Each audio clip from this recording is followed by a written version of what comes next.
Міне қазір актерлар келген кезде реквизиттарын өздеріне ұсынамыз, тағып береміз. Дон Кихот, Қозы, солардың реквизиттары көп. Бұл Жошыда ондай қатты көп емес. Реквизиттар в основном классикаларда көп болмайды. Плюсы енді көбіне қызық болады сахна сыртында. Актерлармен, актрисалармен. Мысалы мен басында келген кезде Бопайхан деген бір несі болады, соған түстім да. Қиындығы енді қалай десем екен, қойылым бар, осы реквизит осы сахнаға бәрін шығару керек. Артистер не сұрайды, соны тауып беруіміз керек. Әр спектакльдің өзінің несі эпохасы бар ғой, иә? Костюмерлер, бутафорлар, декораторлар, реквизит, бәр бір-бірімен жаңағы сахнада істейтін машинист кісілер бәрі бір-бірімен өте тығыз байланыста болады. Тарих пен тағылымның төрі, шығармашылықтың шымылдығы түрлетін өне бойында өрліп өзендей төгілетін киелі жер бар. Ол театр сахнасы. Қазақтың қарымды қаламгері Ғабит Мүсірепов айтқандай, театр хас сұлудың көз жасындай мөлдір өнер. Бірақ қазір мөлдірлік пен сұлулық та аздық етеді. Театрда заманның тынысын таразылап, жаһандық үрдістерден үзіліп қалмау тиіс. Оның үстіне қазір бәсекенің бәрі биіктеп барады, технологияның тұяғы шоқ шашып тым жылдам дамыған сайын дәстүрлі өнер де жаңғырып түрленуге мәжбүр. Бұл ретте театрдағы декорацияның орны өте маңызды. Сахнаға қойылатын әр зат, әр жәдігер көрерменнің зейініне зілдей батып, қызығушылығын оятуы керек. Бұл іспен шұғылданатын маманды реквизитор дейміз. Сахнаға сән мен мәнді беретін, бірақ өзі сол сахнаның артында тасада қалатын сол мамандардың жұмысы жайлы бүгін баяндаймыз. Өзім 2008 жылы келдім, жұмыс іздеп осы Астанаға ең алғаш келген кезім еді. Театрға білмеймін неге екенін, өзім театрға кірдім. Театрға кіріп жұмыс сұрап келдім. Сразу екі орында ұсынған болатын, реквизит және администратор жұмысын. Реквизит жұмысын администратор екеуінің зарплаталары екі түрлі болды да, айлық жалақылары. Сосын реквизит мамандығын білмеймін ғой. Ол қандай маман, не істейтін маман. Сонымен жаңағы көрейін деп, сол мамандықты көрейін деп соған барып. Өйткені ол жерде мүлдем адам болмаған. Реквизитор деген бізде мамандығы жоқ негізі, оқуға арнайы реквизит мамандығы жоқ, бірақ театрға жақын, бутафор, өзінің қолынан шығармашылық нәрселері келетіндей, бір нәрсе жасай алатындай, сондай маман деп ойлаймын. Реквизитке мен өзім жақында ғана келдім. Келгеніме 5 ай ғана. Осы жұмысқа келгеніме қатты қуанам. Өз жұмысым өзіме қатты ұнайды. Басында мен өзім спектакль деген нәрсені көрмейтін едім. Қазір осы театрға келіп, көріп, қызығушылығым арта түсті.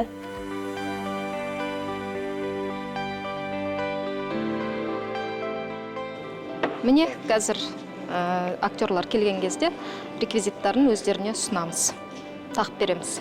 Переходтары бар қазір, сахнаны басқа картинаға ауыстырамыз. Переходтар бар, аяғына дейін жүреміз. Сахналар ауысып отырады. Қылыш, қанжарлары, алқалары, бойтұмарлары, қылыштары көп уақыт алған шығар. Өйткені бұның бәрі металдан жасалған. Мынаның бәрі кәдімгі металл, өте ауыр. Қолдан жасалған мұның бәрі. Біздің астымызда цех бар, бутафор арнайы, солар өздері қолдан дайындайды. Ол жерде өздерінің станоктары бар, арнайы қолдан жасалынады. Кезек-кезек келіп тағат. Өздерінің нелеріне кезек-кезек береміз, тағып алады. Көмектесеміз тағып беруге. Және де қанжарларын алады.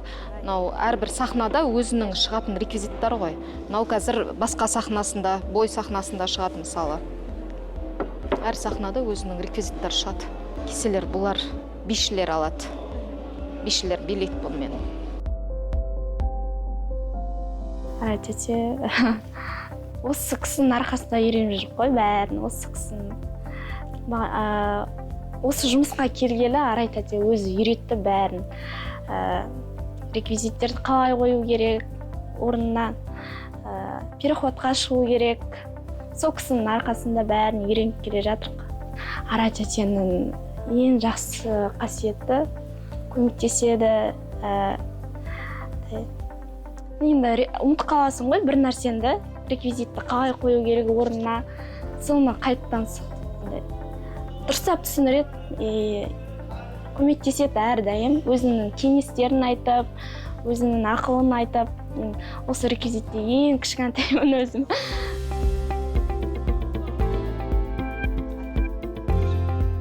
Бұлар тоже реквизит, бұлардың бәрі арбаға іліп қояды. Осыны өзінің шығатын картинасында, жаңа арба шығатын кезде, осылар іліп тұрады, алмасы отырады найзамен бірге. Дон Кихот, қозы, солардың реквизиттері көп. Өйткені реквизиттер көп болғанда ұсақ түйектер көп. Бұл Джошыда ондайға көп емес. Реквизиттер в основном классикаларда көп болмайды. Қазір современный қойылымдарда көбірек болады реквизиттері. Оны маған қалай жасап алып кеп береді, мен солай қабылдаймын. Оны художниктің жасауы бойынша. Қанжарлардың өздері бөлінеді ғой. Егер тік қанжар бар, орыстардікі, мысалы, тік қанжарлар. Егер қазақи қойылымға тік қана жасалса, ол дұрыс емес болып, біз қайтарып береміз. Қайтадан осында қазақи қылтып жасатқызамыз. Сапасына мән береміз әрине, что каждый раз шығатын кезде сынбас үшін жақсы неден металдардан жасап береді. Реквизит бөлімінде істеп жүргеніме уже 3 жылдан асты. Ол жерде енді өзім театрға келгенмін, өзі құда балам істеген осында. Өзім как раз жұмыс іздеп жүргем, саған айтқам, жұмыс керек еді деп. Мен ойымда болған жоқ ешқандай реквизит болып театрға келіп жұмыс істеймін деген. Тобы келе салдым, еш нәрсе білмеймін театр туралы. Келдім, артынан арай шықты, қандай жұмыс керек деп сұрадым. Осы айтты, реквизитпен сондай жұмыс деп. Басына қалай келдім, содан бері арай маған көмектесіп жүр, әлі де көмектесіп жүрді. Кенже былай, мынаны былай қоясың, әлі де көмектесіп, әлі білмейтін жеріміз бар, қателесетін жеріміз де болады. Адам не аспаннан салбырап түспейді ғой, бәрі қателікті болады, қателеседі, бәрі. Соны ақтап, бір-бірімізге айтып, үйретіп жүрміз. Мынау біздің екінші бөлме, екінші қоймамыз. Кешегі Жошы қойылымның трондары, мынау отыратын осында кеп, қыздар өздері алып кеп, осында қойылады. Тасып қоямыз. Сонымен бірге мына жерде Жарғанат қойылымның торты десек болады. Мынау кезде, былай тұрған кезде, мынау не дейсіздер ғой? Бұл желінген торт. Негізгі торт бастапқысында бізде осылай тұрады. Сахнада осылай тұрады. Жарығы жанады, оның бәрін біз алдын ала тексеріп отырамыз. Барлығы жанып тұрма, соның бәрін қадағалап тексереміз. Одан кейін сахнада актерлар жаңағындай бұл тортты жегендей болады. Сол кезде жеп біткен кезін осылайынан өздері аударып тастайды. Осылайынан жеп қойдық деп көрсетеді. Сол кезде осылай тұра қалады. Фокус десек те болады. Сонымен бірге Қарагөз қойылымның реквизиттары, көне заттары тоже, сандық.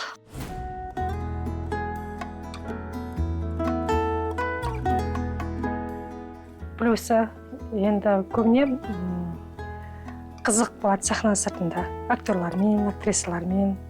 Мысалы, мен басында келген кезде Бопайхан деген бір несі болды, соған түстім да. Қасымда басқа қыздар болды. Істеп жүрген кезде. Ол кезде білмеймін ғой енді, Бопайға маска шығатын. Бір актер келді, адам басы қайда дейді маған. Жоқ, мен түсім паникама дешеді, не адам басы деп. Қызым маған айтады, адам басы керек бар, ана қыздан сұра деп қояды. Сосын адам басы, ана қызға айтады, мен адам басы шығармапсың ғой. Үшем көрмеген спектакль ана бар ғой. Өздері күледі, ана қыздан сұрап жатсам. Адам басы шықпайды бізде деп қояды, ана сосын. Масканы беріп жүрді, осы маска шығады деп, сосын ана актерге сосын айтты, адам басы шықпайды екен ғой, маска екен ғой деп сөйтсем, масканы киіп алып, билейді екен ғой. Сосын кейін айтады маған, қазір уже адам басы, емес, басына киіп алатын маска ғой деп сөйтіп айтады, күліп айтады болдық қазір уже.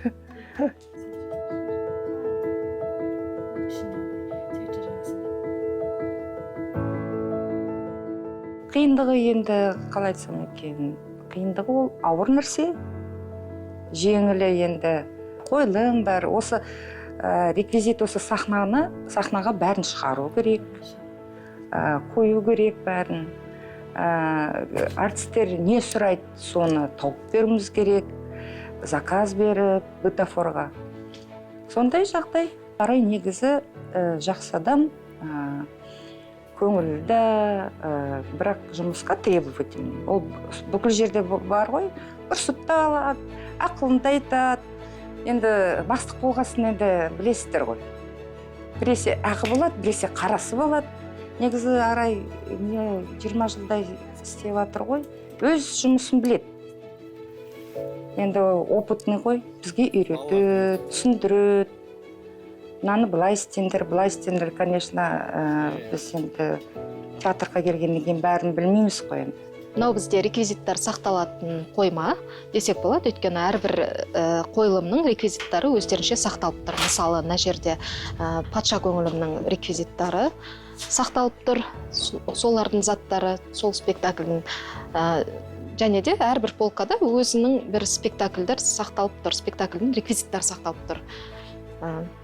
Сонымен бұрыннан келе жатқан қойылымға келетін болсақ, мына ғасырдан да ұзақ күн спектаклінің осы Әзірбайжан Мамбетов қойған ол спектакльді осы кезге дейін мен істегеннен де бұрын қойылған спектакль, мен келмей тұрып содан бұрын қойылған спектакль болатын. Осы кезге дейін әлі сол реквизиттар сақтаулы, ескі және көне. Мысалға келсек, жаңағы мынау автоматтар сол кезде жасалған. Әлі ешқалай бұзылмайды, сондай болып сақталып тұр, сол күйінше. Бір сынғанда емес бұл, жаңағындай. Неше жыл істеп жатырмын? 20 жылдай болды, 20 жылдай әлі сақталып тұр, сол қалпынша. Әр қойылым бір әлем, сол әлемнің уақыты, орны және стилі де болады. Реквизитор суретші сияқты мамандық. Ол бос тұрған сахнаға сол дәуірді, сол бір оқиғаны суреттеп, жәдігерлермен жаңғыртады. Өкінішке қарай қойылымға сай келер бұйымдар бірден табыла бермейді. Ұзақ ізденіп, зерттеп барып, ол жай бұйырады. Бұдан бөлек реквизитордың бойында шығармашылық талғам ғана емес, заманауи техникалардың тілін түсінерліктей білімі де болуы керек. Әр спектакльдің өзінің эпохасы бар ғой, мысалы, бұрынғы замандардікі, қазақша, орысша стильдары бар әр спектакль. Вот сол стильдарына байланысты реквизиттар таңдалынып алынады. Жасалынады бізде астында бутафор цехы бар, сол жерде жасап дайындап береді бізге. Бізде негізі исходящий реквизиттар болады. Жылдам әрі тез алынатын, олар дүкеннен кәдімгідей жейтін кезде актерлар сахнада жейді, кәдімгідей ала қоямыз, болды сатып. Ол жеңілдеу жаңағы жасалынып, қаншама уақыт өткізбейді. Сатып алынған жеңіл әрине. Осы жақында ғана болды сол пистолетімізді таппай режиссерға дайындық барысында бол. Содан қай бір күні жаңағымен дайындық барысында алып келіңдер пистолетті десе, пистолет жоқ. Маған да алып келмеген, енді іздедік оны. Әр іздеп, бер іздеп, әйтеуір ол затты бірнеше күннен кейін таптық. Оған дейін алмастырып ойыншық пистолеттерді беріп қойдық. Ойыншық пистолетті берген кезде жаңағы режиссерға нау атылатын пистолетті беріп қойған бар қыздардың. Хотя атылмайтын пистолет, ойыншық. Қыздар осы атылады деп беріп қолына алдап ұстата сапты, сөйтіп. Реквизитор деген ол сахнаның заттарын әзірлейтін қызметкерді айтады. Мысалы, актерлар мысалы, бір гүл шоқ гүлін оның өзіне апарып дайындап беру керек. Мына жерде тұр деп болса көрсетіп айту керек. Мына жерде осы жерде тұр, апайдан жерде алып барып аласыз. Немесе мынандай орындықтарды шығарамыз. Немесе бопайдың ертоқымын шығарып дайындап қоямыз сахнаны. Спектакль болатын кезде. Қазір реквизит деген ол мен ойымша, мен қазір кең уақытта ойлап жүрмін. Неге реквизит маманын шығармайды екен деп ойлаймын да. Реквизиттің ақшасын кішкене көбейтсе екен. Біздің жұмысымыз оңай емес, таңертеңнен кешке дейін. Ауыр заттарды көтереміз, оны шығарамыз, алып келеміз, еще переходқа шығамыз. Оның өзі бәрі оңай емес. Қызықты естелігіміз, ой көп қой, оның бәрін есіңе түсірсем.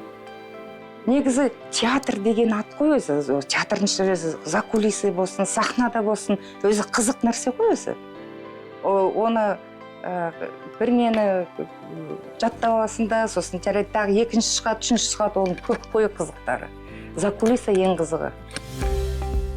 актерлар күліп бір нәрсені айтады, енді даже өзі спектакльдің өзінде де реквизитті бүйтіп қарап отырсаң, как будто бірге ойнап жатқандай сияқты боласың. Сондай жағдайлар болып қалады. сол болып тұр. жоқ па? Ол төбелерде қалды ғой. Төбеде қалды ғой олар. Жоғарыда қалды. Мынаны көріңізші. Мына жүзікті. Мына более қазақ киімін. Парасат спектакліндегі ленталар бар Парасат спектаклінде. Ол кезде өзіміз кесіп, жаңа көмектесіп кетесің арасында. Үлгермей жатқан кезде көмектесіп, бутафорларға бәріне кесіп, мынанша керек, мынанша метр керек деп өзіміз араласып кететініміз бар, ол да бар. Жоқ, біздерге бірінші бұны жаңағындай қазір айтам, худсовет мысалы, худсоветте болады, художник одобриттайды, художник пен режиссер соны одобриттағаннан кейін бұлар бутафорға береді. Бутафорлар бізде жасайды бұны. Арнайы цехта жасап, содан кейін барып, ең соңғы моментте бізге өткізеді. Бізге дайын күйінде келеді бүкіл реквизит.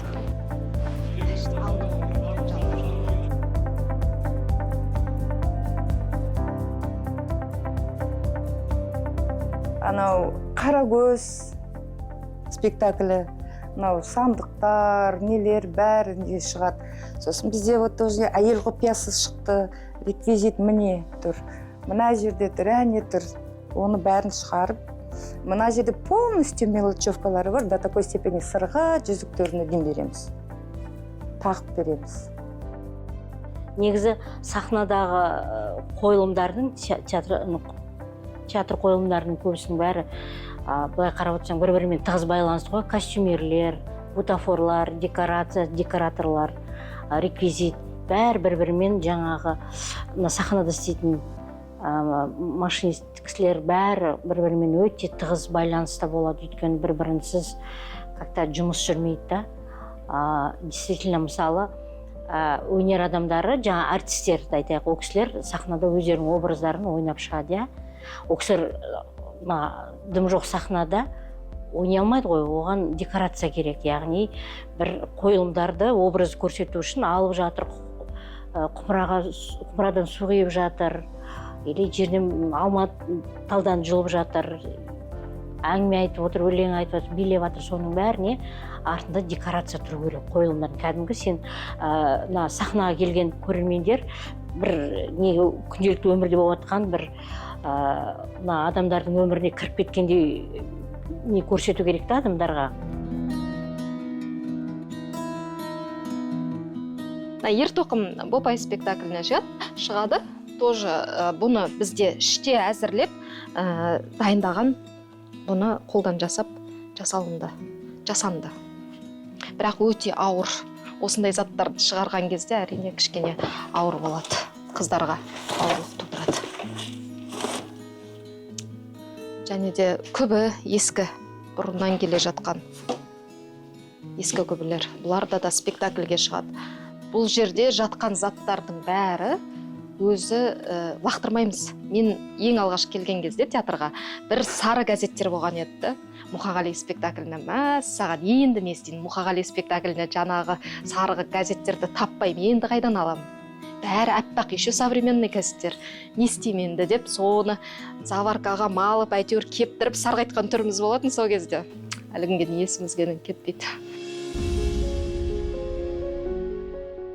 Театр негізінде ұжымдық өнер дейді ғой. Ұжымдық өнер бұл жерде тек қана актер емес, режиссер ғана емес. Актер мен режиссерден басқа сахнаның сыртында қызмет ететін көптеген қызметкерлер бар. Оны театр тілінде техникалық құрам дейді. Оның ішінде реквизит бөлімі деген бар. Осы сахнадағы бүкіл кіретін шығатын заттар, пьесаға байланысты атмосфераны жасайтын, ол әрине реквизит. Ол үй болса, үйдің жиһаздары, үйдің жабдықтары, ол егерде сахнада біз орманды жасап атсақ, ол ағаштар, жапырақтар, тағысы тағы.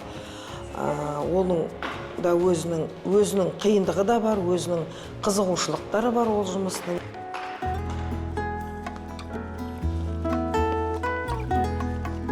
Ерекше спектакльдер барлығы да ерекше шығар. Шығатын кезде барлығы ерекше болады.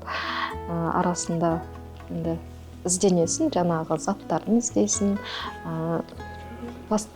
завпостпен ақылдасасың, художникпен ақылдасып сол заттарды табуға тырысасың. Кейде біздер болады, мысалы шетелше газеттер керек, шетелше жазылған журналдар қажет. Мысалы Памела спектакліне бізде сондай журналдар, газеттер керек болады. Завпост үлгермей жатса, біз өзіміз жаңағындай гостиницаға барып, я болмаса аэропорттан іздеп кететініміз бар. Реквизиттарды, жаңағы газеттерді. Өзі даже мына өз складтың ішіне кіргенде көзің нетіп кетеді. Қайсысы қай жерге барады екен деп. Соны бәрін ақын түсіндіріп, айтып, жаман адам емес, айтсаң бәрін түсінеді. Положениеңа кіреді да, сонысы жақсы. Реквизитті так и как костюмер сияқты киіндіру керек болады. Костюмерлер киіндіреді. Так же, как грим сияқты бояу, реквизитті қолына ұстатып, апарып беру керек. Заттар көп болады реквизиттер. Сол реквизит болмайды никак.